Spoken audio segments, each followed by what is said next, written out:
them about their lives, how they understood happiness, and how they were practicing to get free. That led me to a spiritual teacher who was willing to help me. For the first time in my life, someone was speaking a language that I could understand.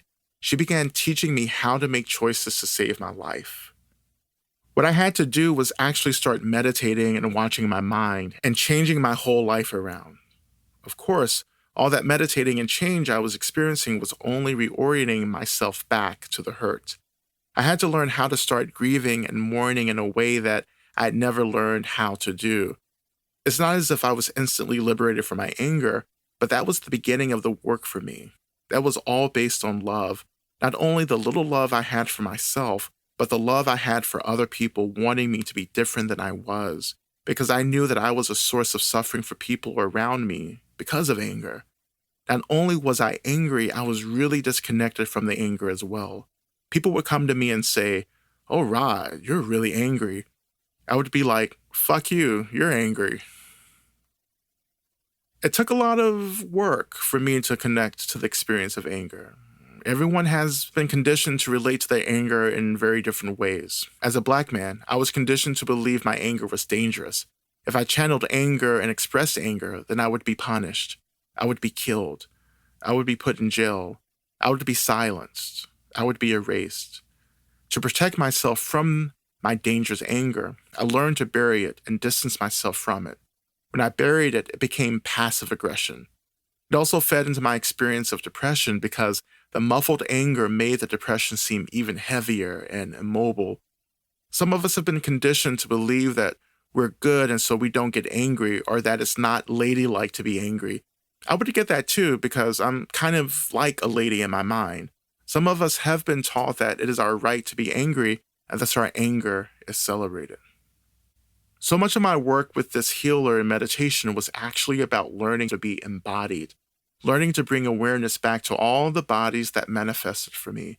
Not just the physical body, which is a key manifestation of our bodies, but my mental body, my spiritual body, my energetic body. I needed to come back to start learning how to move the energy of anger through my system. Instead of saying I was mad or pissed off, I had to learn to start saying how I've been hurt, while identifying the energy of anger around my hurt. I started learning how to take care of myself. And what I needed to do to take care of myself was not going off and whooping people's ass or cussing people out or being passive aggressive. Matter of fact, passive aggression is my working edge, and it is just as dangerous as other forms of anger because we're not tuning into how we're actually feeling. Passive aggression happens when we are afraid and are disconnected from our anger. When we are touching into the hurt begins to inform us. When we actually begin to mourn and grieve, that mourning helps us to experience a spaciousness within our experience. The hurt isn't the central thing anymore. It's something that's happening within the spaciousness of other things that can arise. I grieve every day. When I give the mourning lots of space, the anger has lots of space. The anger is like, "Thank you, finally, for taking care of the hurt." The energy of anger is still there. If I am grieving, then I can actually channel the energy of anger, not into trying to protect myself, not into trying to hurt other people, but rechannel it into benefiting others. Sometimes thinking that we can be skillful with responding to anger is like believing that we can hit a target with a ball after we get twisted and turned around and really dizzy and trying to hit the target. That's how anger is. We may actually hit the target sometimes, but mostly not. The problem is, if we're responding to anger, we think that we will always hit the target. We think we can be angry and have agency over how we respond to it. We tell ourselves we are not going to get violent. If there is no space there, if we are not taking care of our hurt, we will actually lapse into violence because the anger will have agency over us. If you want to be angry, that's wonderful.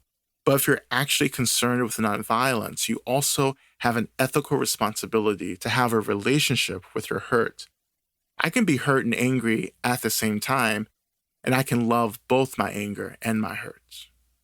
We have to understand that at some point we have to develop an attitude of needing to love everything, especially what is unlovable. Everything has to be loved if you're interested in getting free, I'm talking about free from duality. I'm talking about freedom from binary thinking. I'm talking about freedom from always being triggered. I'm talking about freedom from the ways in which I'm deeply attached to ego, freedom from always performing for other people, freedom from always living outside of my body. That kind of freedom, coming back into wholeness, coming back into privileging what I need. I am not saying that my needs are better than those of other people, but rather that my needs deserve to be in consideration as I am considering other people's needs. If we don't have that spaciousness, if we're not taking care of the hurt, then we're going to be very limited in the choices that we make. I want to be very clear about how I believe that anger is important. At no point have I said to get rid of anger, because you shouldn't. Just like I will never say get rid of ego, because you shouldn't.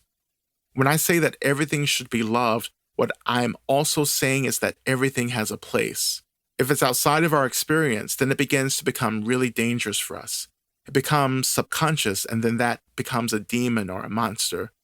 People come up to us and say, "Don't you see that demon that's following you around?" I'll just put it in another language. "Don't you know that you're super misogynistic?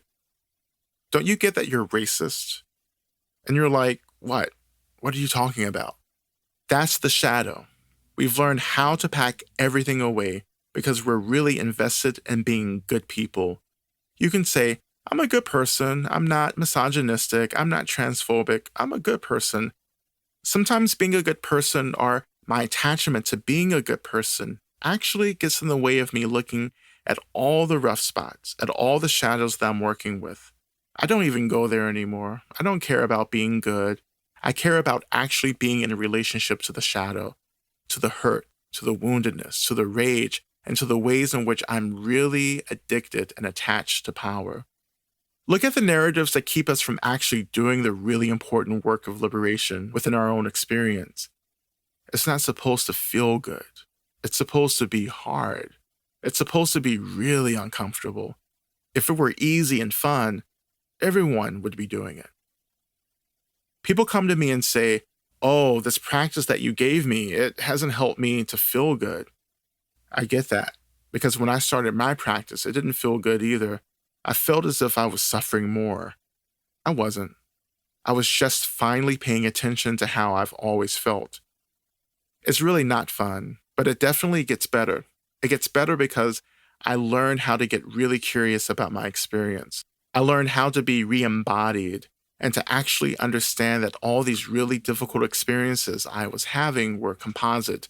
There were all these different pieces of things smashed together. That began to transform my relationships to everything, especially my anger and hurt. There's no liberation without actually leaning forward and looking at the things that we habitually run away from, in order to see the things as they really are, not as we have imagined them. This is the path of liberation through anger.